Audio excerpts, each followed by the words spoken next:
Bonjour et bienvenue. Vidéo optique 12A, la dispersion. J'entends que vous poussez un petit cri de soulagement qu'on a terminé avec la réfraction, mais désolé, non, on n'est pas sorti de l'auberge parce que l'autre nom de la dispersion est la réfraction dispersée. Et c'est ça ce qu'on va étudier ici et on va continuer à utiliser la formule de la réfraction. Alors, la dispersion, c'est le phénomène qui va nous donner les arcs-en-ciel et ça va être beau et différentes pierres, par exemple, comme les diamants peuvent aussi le faire et on peut voir différentes couleurs. Voyons pourquoi. Alors, je commence à vous expliquer avec une expérience que si vous regardez en fait en révision, vous avez déjà vu, sinon vous voyez ici pour la première fois. C'est l'expérience de la roue de Newton. La roue de Newton, c'est un petit carton, un disque en fait, en carton où on a les différentes couleurs de l'arc-en-ciel. C'est qu'on fait, quand on tourne, on fait tourner ces disques, l'œil arrête de voir les différentes couleurs séparément, toutes ces couleurs sont mélangées, et comme ces couleurs sont mélangées en même, disons, quantité, c'est que finalement l'œil voit, c'est la lumière blanche.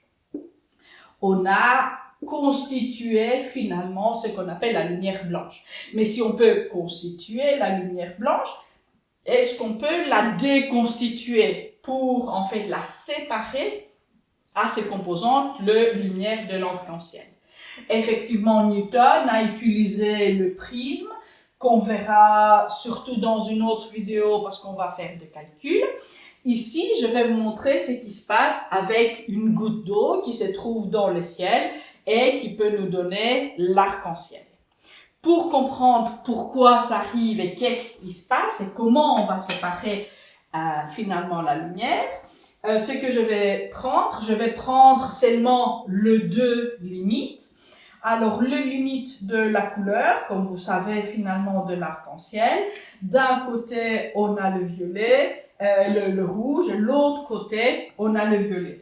Avec différentes couleurs entre, il y a le bleu, il y a le vert, il y a le jaune, voilà, il y a l'orange. Bon, bref, je pourrais maintenant en fait dessiner parce que j'adore les couleurs.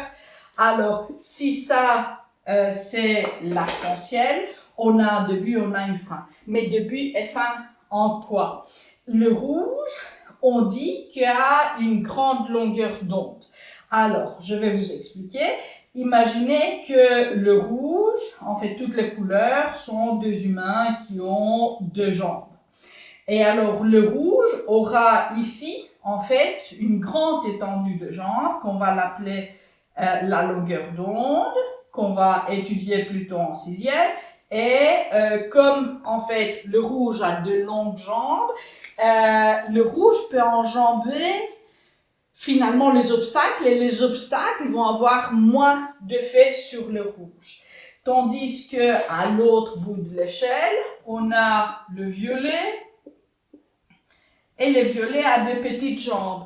Et quand vous avez de petites jambes, une petite longueur d'onde, vous devez faire finalement plus de pas pour attraper la même distance. Et chaque obstacle est encore plus grand parce que vous devez faire encore un plus grand effort pour passer. Ça veut dire que quand vous êtes violet, vous allez en fait voir devant vous plus d'obstacles. Et l'indice de réfraction du violet va être plus grand que l'indice de réfraction du rouge, rien que parce que finalement le rouge passe au-dessus des obstacles sans problème.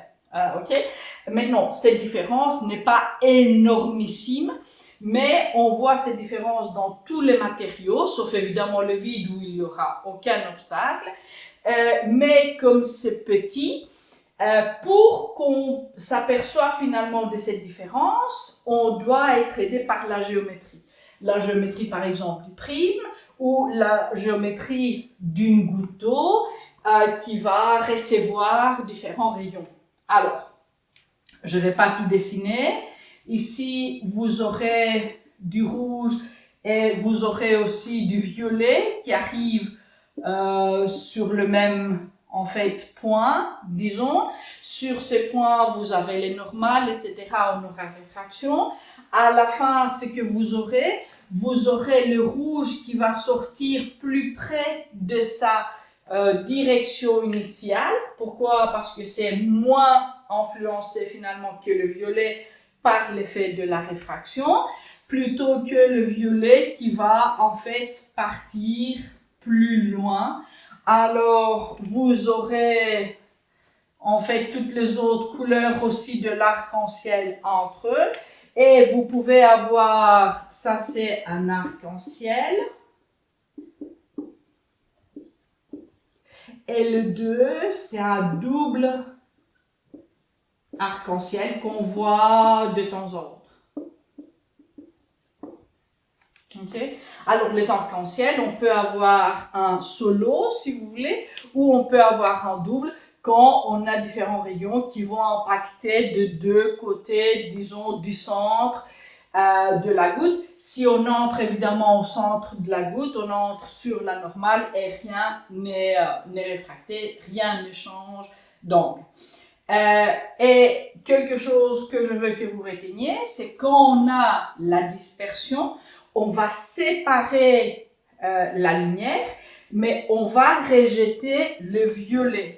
Alors, en général, la réfraction dispersée va faire le rejet du violet. Pourquoi ça en fait c'est important?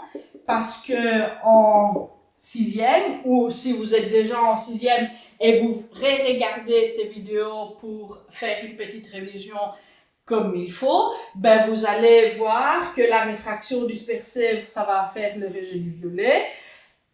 La diffraction va faire le rejet du rouge. Et là, vous devez être capable de dire finalement quel phénomène a séparé et comment. Pour ceux qui sont en quatrième, ben gardez en tête que c'est le violet qui est le plus écarté. Alors si vous regardez un arc-en-ciel, vous voyez que le rouge est plutôt en fait sur la droite et le violet qui est plutôt étendu, qui va sortir finalement en fait vers l'autre coin. C'est ça, la théorie est bien, mais faisons aussi un petit exemple chiffré, facile, pour voir comment on va calculer tout ça dans différents exercices. L'exemple qu'on verra ici est plutôt un exemple facile, et puis ce qu'on verra dans une autre vidéo, ça va être un peu plus costaud parce qu'on va parler du prisme. Alors, je fasse le prisme pour le moment, pour ne pas vous faire peur, parce que vous imaginez il y aura des angles, et je vais faire ici un morceau de cristal, disons, et je donne ici, ben, ça fera, disons, 30 cm.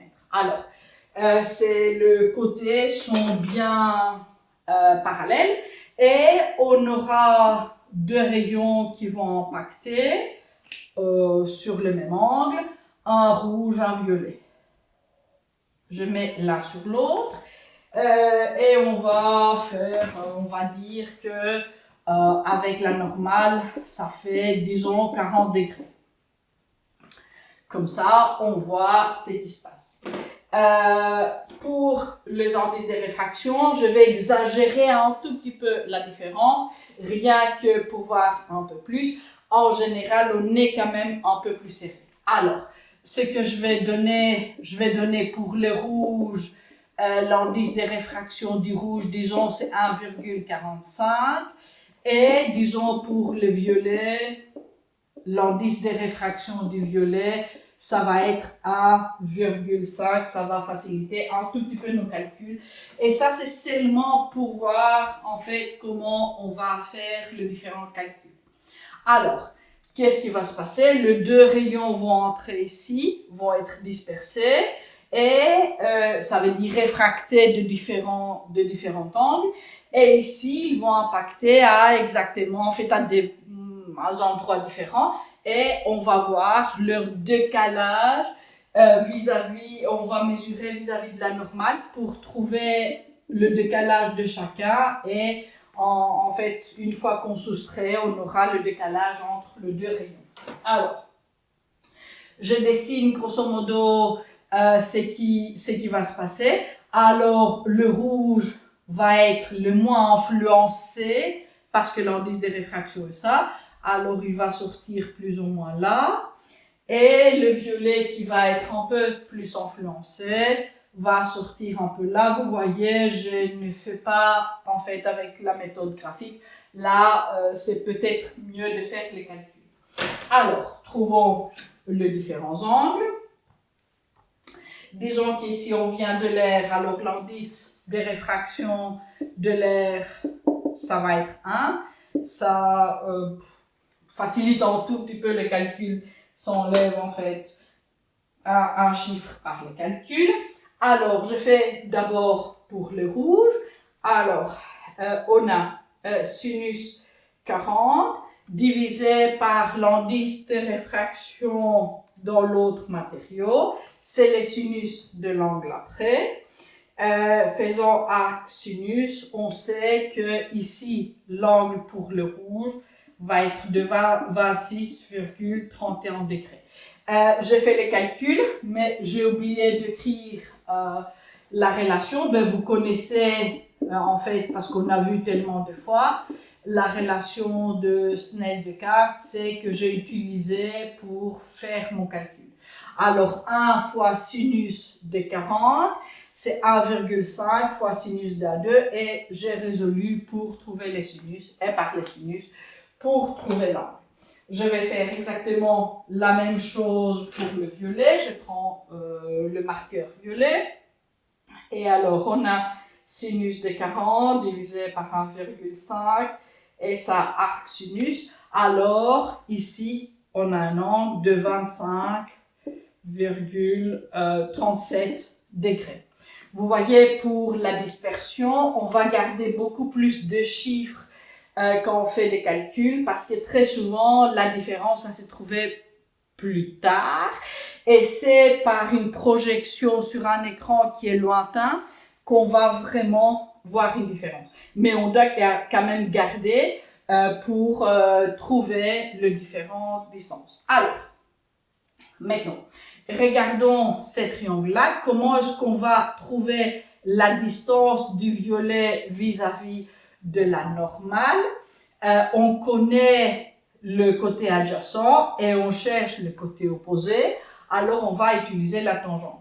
Ça veut dire que la tangente de l'angle 25,37 fois les 30 cm vont nous donner le décalage ici, qui est 14,23 cm. Je note la formule que j'ai utilisée. Alors, la tangente de l'angle 25,37, ça va être l'opposé qu'on a trouvé sur l'adjacent, qui est l'épaisseur finalement du bloc. Je vais faire exactement la même chose pour l'autre. Alors, je vais faire tangente de 26,31 fois les 30, qui est l'écart entre les deux surfaces. Et ça va donner, pour le rouge, ça va donner 14,83 cm. Ça veut dire que l'écart entre les deux, ça va être 0,6 cm. Vous voyez, ce n'est pas énorme, mais imaginez si vous avez un bloc beaucoup plus grand et en plus, si vous projetez finalement les rayons avec une géométrie autre que en fait le parallélisme, parce que le parallélisme, après, les deux rayons vont sortir parallèles et vont avoir toujours 6 mm d'écart entre eux, on ne verra pas grand-chose, mais en utilisant les prismes, comme on verra à l'autre vidéo, on peut vraiment voir une différence. Je vous dis au revoir et à très bientôt pour de vrais exercices et aussi des défis. Ciao!